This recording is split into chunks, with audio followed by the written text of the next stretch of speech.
அது என்னன்னா, நம்மளுடைய கட்சி நிர்வாகிகள் எல்லாருமே சாதாரண குடும்பத்திலிருந்து வந்தவங்களாம். அதே தான் இங்கேயும் கேட்கிறேன். ஏன் வரக்கூடாதா?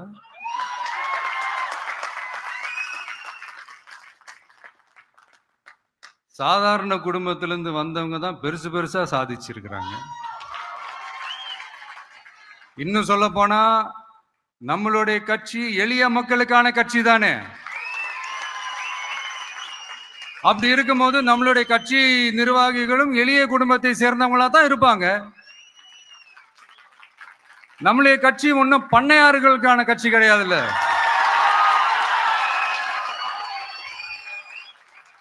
முன்னாடிலாம் அந்த காலத்துல பண்ணையாருங்க தான் பதவியில் இருப்பாங்க. இப்ப கொஞ்சம் உள்டா மாறிடுச்சு. பதவியில் இருக்கிறவங்களாம் பண்ணையாரா மாறிடுறாங்க.